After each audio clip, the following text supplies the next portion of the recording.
And your moustache, you must trim it, not shave it, you know that? You must shave the moustache, you must trim it, you must not shave it. All that they'll tell you. Miswak is one sunnah that you reintroduce, you get the sawab of 70 shaheed. You just introduce one thing that the people have forgotten, miswak, you know, the datan, you have forgotten. And then whoever comes along and introduces, look man, there are miswak karo, and you introduce it to you, he's get the sawab of 70 shaheeds. Just that. I believe that too. I believe. But man, what about this sunnah? Feeding the people. No, I asked it, one of my meetings in this area of yours. I said, now tell me, I was addressing girls, ladies only. And I asked the ladies, I said, you tell me why is nobody talks about it? And the young lady had the answer. I don't know any of you got the answer. This book is yours. Yes? They've forgotten about the spirituality of Allah. They keep going towards practice. No.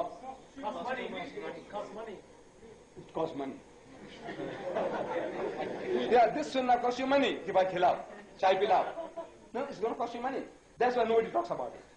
Because if the Maulvi talks, the Sheikh, the Imam, he'll have to practice it. He's got some visitors, you know, and he's talking beautiful things about Islam. It's time to go for lunch. And he said, look, hand him over to this young fellow here. He said, look, I'm going for lunch. Can you do that? He's behaving like a pig, man. I'm telling you, you said, I'm going for lunch. You know, let this young fellow here. You know, he will keep you busy. No, the guy doesn't do that because it's going to cost him money. Feeding is going to cost you money. So that's the thing you don't talk. Beard costs you nothing. Keep beard. Yeah, miswak cost him nothing. Make salad cost you nothing. Don't eat the pig cost you nothing. But he said, feed the people, it's going to cost you something. So we explain Sinami. What we do now, look at this. When the people come into the masjid, there's always somebody making salat in my masjid. Now, it's a big center, Durban is a big city. In time, out of time, there's always somebody there. And you see the man making salat, and it goes into the sujood. Man, that is the time you point and say, you know, when the man goes into the sujood, sajda. You say, you know, that is how Jesus prayed. So what? My Jesus? Putting his head down and putting his bumps up? Never. My Jesus praying like that? Huh? Putting the head down and putting the bumps up? Is my Jesus do like that? Because he has been reading. He has been reading, but he hasn't been studying. This is not only Jesus. Every prophet of God, I'm telling you now, in your Bible, this is how they pray. Every prophet, no exception. You bring me an exception. I show you every prophet of God, he made the sujood in his prayer. And I quote you from the Old Testament. It reads, and Abraham fell on his face and prayed to God. And I quote you again, and Moses and Aaron fell on their faces and prayed to God. And again, and Joshua fell on his face and prayed to God. When we come to the New Testament, we learn that towards his last days on earth, Jesus Christ, he went to the Garden of Gethsemane with his disciples. And he said, wait and watch. And he went a little further and fell on his face and prayed to God. Oh my Father, if it be possible, let this cup pass away from me, meaning remove the difficulty from me, but not as I will, but as thou wilt. What did he do? He said, wait and watch. And he went a little further and fell on his face and prayed to God. I would like to know from you, ask your visitor, the Christian or the Jew, how does a man fall on his face and pray? Is there another way that you can do besides what the Muslim is doing? Can a circus acrobat do better than that? Man, the guy is searching in his head for another way of making the sujood, falling on your face and praying. There isn't. So the guy says, no, man, you people are following the teachings of the prophets. We say, as bad as we are, with all our shortcomings, we are still trying to keep in the footsteps of the prophet. We are not claiming to be an immaculate people, a nation of angels, that we have no black sheep in our midst. We also have our fair share of all the good and the bad that exists in every community.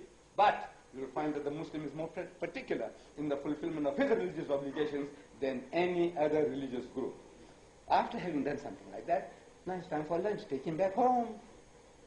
That's it. And they say, look, I hand you over to this Bangi Sahib, and I'm going for lunch. That's behaving like a pig. Don't behave like pigs. I'm telling you. Behave like Muslims. Come, take him home. He says, come, we'll share whatever we have. Or your neighbor, you call him in. You feed him. Give him tea. Give him bhajas and samosas. And then ask him, have you seen the Quran? He says, no.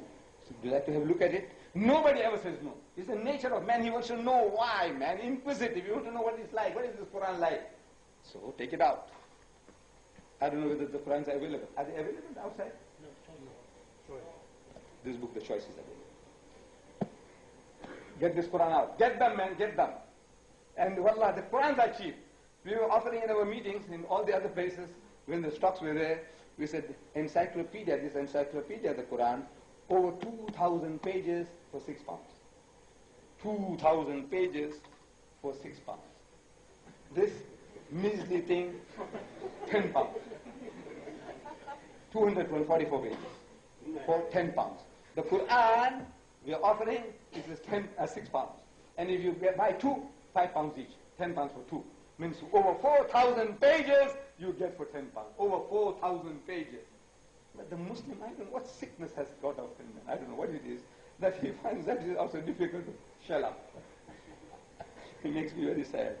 So I said, these people, show them the Quran. I said, do you know we believe in Jesus? Tell them that we believe in Jesus. We believe that he was one of the mightiest messengers of God. Don't we? Yes. We say we believe that in his miraculous birth, with many modern day Christians, including the bishops of the Anglican Church, they don't believe. Not only they don't believe, but they say, man, they are the most fantastic people, I tell you. The Christians of this country, all over the world, they are the most abominable creatures that I have now come across. Please forgive me. Please forgive me. See, this is what I'm going to show you now. This is from the Sunday Times, our local Sunday paper. Sunday Times. Dated April 16. Easter time. Easter. You know Easter? They remind themselves about the death of Christ, that he was crucified. There was a passion play in the Westminster Abbey, the holiest of holy place in Britain.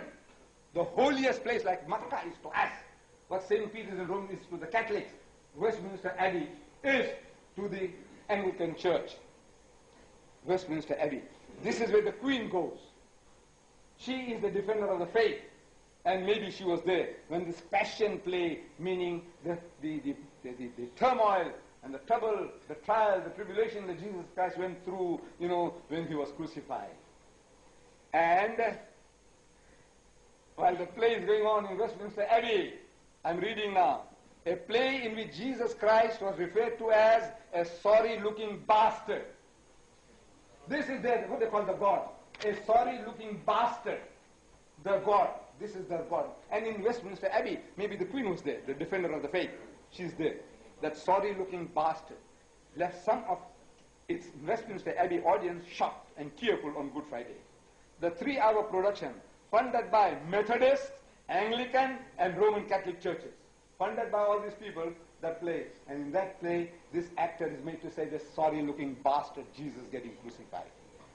And so in one scene, an actor remarked to another, as they carried the cross into the abbey, if you drop it, I'll cut your...